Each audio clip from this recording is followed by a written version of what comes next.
या देवी सर्वभूतेषु माँ कालरात्रि रूपेण संस्थिता नमस्तस्यै नमस्तस्यै नमस्तस्यै नमो नमः। दोस्तों, आप सभी को 7वें नवरात्रि की बहुत सारी शुभकामनाएं। आज के वीडियो में बात करेंगे माता के 7वीं शक्ति माँ कालरात्रि के बारे में। माँ कालरात्रि की पूजा सप्तमी तिथि में की जाती है। तो तिथि का आरंभ कब होगा, तिथि का समापन कब होगा, सप्तमी तिथि किस दिन मान्य होगी, माँ कालरात्रि का स्वरूप कैसा है, माता की पूजा विधि क्या है, माँ का प्रिय रंग व प्रिय भोग क्या है, माँ के पूजन से कौन से फलों की प्राप्ति होती है तथा माँ के पूजन में कौन सी सावधानियाँ भक्तों को रखनी चाहिए, माता को प्रसन्न करने के लिए किन मंत्रों का जाप आज के दिन करना चाहिए। यानी कि माँ कालरात्रि की पूजा से संबंधित सभी महत्वपूर्ण जानकारियाँ इस वीडियो में आपको प्राप्त होने वाली है। वीडियो को अंत तक जरूर देखिएगा। अश्विन मास के शुक्ल पक्ष की सप्तमी तिथि की शुरुआत 28 सितंबर को दोपहर 2:28 से होगी और तिथि का समापन 29 सितंबर को शाम 4:31 पर होगी। ऐसे में उदया तिथि के अनुसार 29 सितंबर को सप्तमी की पूजा की जाएगी और इसी दिन माता के 7वें स्वरूप माँ कालरात्रि की भी पूजा की जाएगी। नवरात्रि के 7वें दिन माँ कालरात्रि के पूजा का विधान है। माता ने यह स्वरूप अपने भक्तों के कल्याण के लिए धारण किया था। माँ कालरात्रि की पूजा करने वाले भक्त भय मुक्त हो जाते हैं। भूत, पिशाच, डाकिनी, शाकिनी, शत्रु तथा किसी भी प्रकार की नकारात्मक शक्तियाँ माता के भक्तों का किसी भी प्रकार से अहित नहीं कर पाते हैं। माँ कालरात्रि के नाक से अग्नि की भयंकर लपटें निकलती हैं।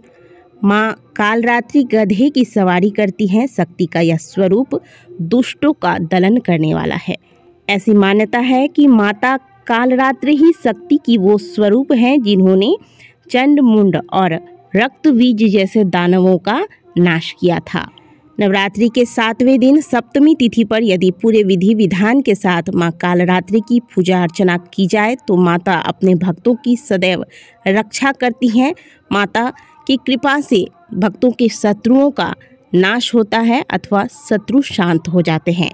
माता का शरीर अंधकार व मेघ के समान काला है और माता के बाल बिखरे हुए हैं। माँ के गले में पड़ी हुई माला बिजली के समान चमकती है।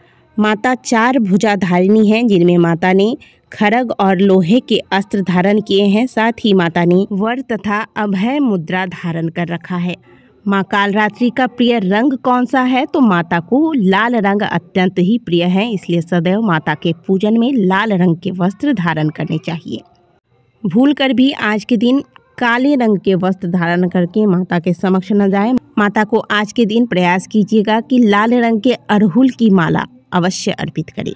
और यदि आपको बहुत सारे अड़हुल के पुष्प नहीं मिल पाते हैं जिससे कि आप माला तैयार करें, तो कम से कम एक अड़हुल के पुष्प तो आज माता को जरूर ही अर्पित करें। माता का प्रिय भोग क्या है, तो माँ को गुड़ अत्यंत ही प्रिय है। इसलिए आज के दिन माता को गुड़ या गुड़ से बनी हुई पकवान व मिठाई का भोग लगाना चाहिए।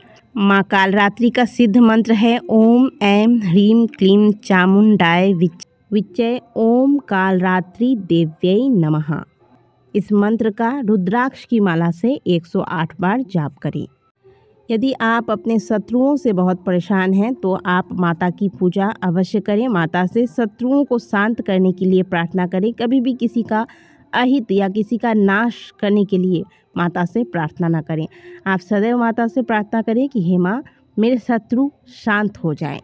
माता को प्रसन्न करने के लिए आज के दिन 11 नींबुओं की माला बनाकर अर्पित की जाती है।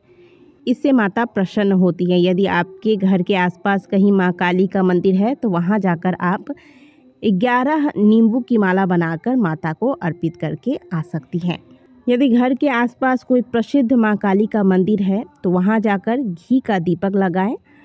माता के पूजा के लिए आप प्रातःकाल जल्दी उठें। उठने के बाद स्नान करें। स्नान के पश्चात बताए गए रंग के अनुसार वस्त्र धारण करें। शुद्ध वस्त्र धारण करके लाल रंग की आसनी लगाकर बैठ जाएं। सबसे पहले माता को स्नान कराएं। तिलक, अक्षत, पुष्प इत्यादि से माता की पूजा करें। माता को पुष्प की माला अर्पित करें। कलश अगर आपने बिठाया है तो कलश की पूजा करें, अखंड ज्योत की पूजा करें और माता को गुड़ का भोग लगाएं। इसके अलावा लौंग बतासे का भी भोग आज आप लगा सकते हैं। लौंग बतासा माँ भगवती को अत्यंत ही प्रिय है। यदि आपके पास अलग अलग दिन अलग अलग प्रकार की भोग अर्पित करने की व्यवस्था ना हो तो आप प्रत्येक दिन माता को लौंग बतासे का भोग लगाएं, माता इससे भी प्रसन्न होती हैं। पान पर लौंग और इलायची रखकर माता को अर्पित करें। इसके आपके पास जो भी फ़ोटो है, जो भी फ़ोटो आपने माता की स्थापित कर रखी है, उसी में माता के कालरात्रि स्वरूप का ध्यान करते हुए ओम कालरात्रि देव्यै नमः मंत्र बोलते हुए सारी चीज़ें माता को अर्पित करें। फिर जो भी आपकी 7वें दिन की पाठ है, पूजा इत्यादि करने के बाद अंत में कर्पूर और लौंग जलाकर माता की आरती करें और अंत में माँ कालरात्रि के नाम का जयकारा अवश्य लगाएं। बोलिए सभी माता कालरात्रि की जय। इस प्रकार से आपको माँ कालरात्रि की पूजा सप्तमी तिथि पर करनी है। आशा करते हैं कि दी गई जानकारी आपको अच्छी लगी होगी। वीडियो अगर आपको अच्छी लगी है तो वीडियो को लाइक ज़रूर कीजिएगा। मिलते हैं आपसे अगले वीडियो में, तब तक के लिए ओम नमः शिवाय, हर हर महादेव, जय माता दी।